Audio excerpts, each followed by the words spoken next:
आपको अपनी ज़िंदगी में एक व्रत रखना चाहिए 1 महीने का, जिसको बोलते हैं वास्तविकता का व्रत। हालांकि आप उसको नास्तिक नाम दोगे, चलिए आप नास्तिक दे दीजिए।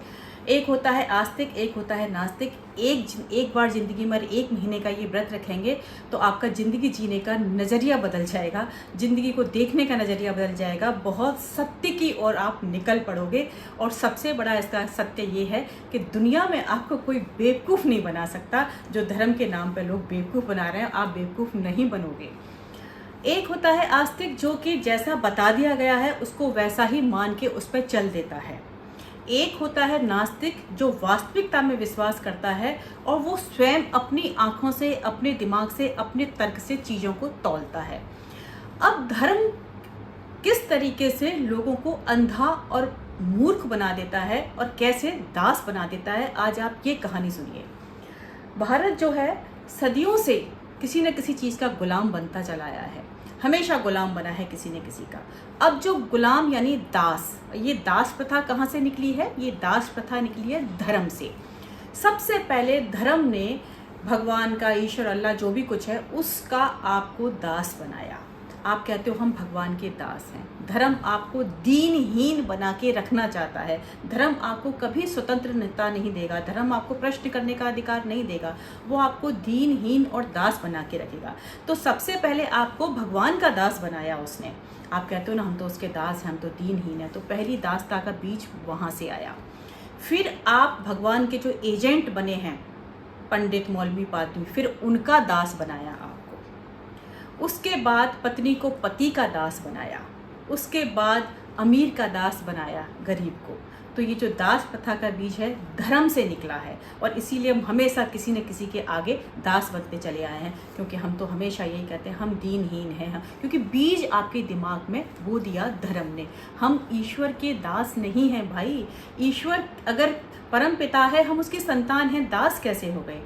और नास्तिकता और आस्तिकता में सबसे बड़ा फर्क यह है कि आस्तिकता में आप कल्पनाओं के देवी देवताओं को मानेंगे, आप पाखंड को मानेंगे, कर्मकांड को मानेंगे, जो जैसा गुरु ने बता दिया वैसा मानेंगे, उसी पर ही चलेंगे। अब तो हमारे लिए बस यही है, और इसके अलावा हमें ना कुछ देखना है, ना सुनना है, ना समझना है। ये सबसे पहला आपको मानसिक गुलाम बनाने की सीढ़ी है। अब नास्तिकता में क्या होता है? नास्तिकता में वो सत्य पर विश्वास करता है, जो प्रत्यक्ष दिखता है उस पर विश्वास करता है, वो उसको परखता है। और आस्तिकता में परख होती ही नहीं है, प्रश्न करने का ही अधिकार नहीं है धर्म में। तो नास्तिक व्यक्ति अपने ऊपर सबसे ज़्यादा विश्वास करता है और ईश्वरीय गुणों को खुद निकालता है अपने अंदर से। तो आप जब पहली बार नास्तिक बनोगे ना, तो आपको नास्तिक बनना पड़ेगा। तो इन आस्तिकता से हटके ही आप बन सकते हो, और उसके बाद फिर आप अध्यात्म की सीढ़ी चढ़ोगे। आप एकदम डायरेक्ट अध्यात्म की सीढ़ी चढ़ ही नहीं पाओगे। पहले आपको कुछ दिन नास्तिक बनना पड़ेगा, फिर आपका दिमाग खुलेगा, सही और गलत की पहचान होगी, तब आप आध्यात्मिकता की ओर बढ़ोगे, जो सत्य की ओर आपको लेकर जाएगा।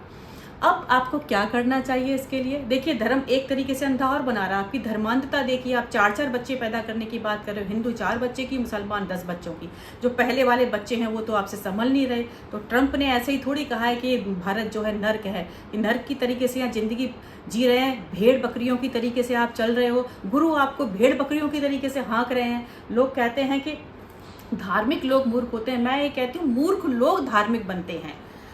तो आपको सबसे पहले अपने विवेक का इस्तेमाल करना है। देखिए, फिनलैंड जो है पूरे दुनिया का सबसे खुशहाल देश है और पूरी तरीके से नास्तिक है वो, और भारत 126वें नंबर पर आता है खुशहाल देश में, और हम सबसे ज़्यादा धार्मिक हैं।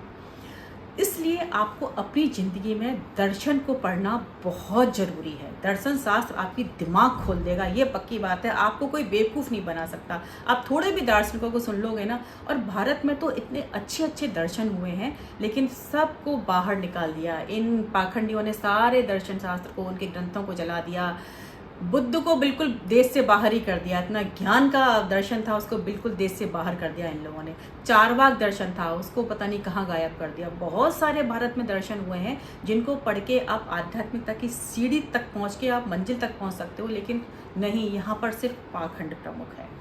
इसलिए मैं कहती हूँ कि एक बार सिर्फ व्रत रख लेना, उसके बाद आपको नहीं लगे तो आप वापस अपनी गुफा में जा सकते हो, कोई दिक्कत नहीं है। क्योंकि ये तय बात है कि जो दार्शनिक होता है उसके पास हर प्रश्न का जवाब होता है, और जो धार्मिक व्यक्ति होता है उसके पास कोई जवाब नहीं होता, तो वो अपना जवाब गाली से, क्रोध से, इससे देता है। और दार्शनिक के पास हर चीज़ का जवाब होकर तर्क के साथ देता है। तो इसलिए आप एक बार ज़िंदगी में वास्तविकता की ओर चल के देखिए।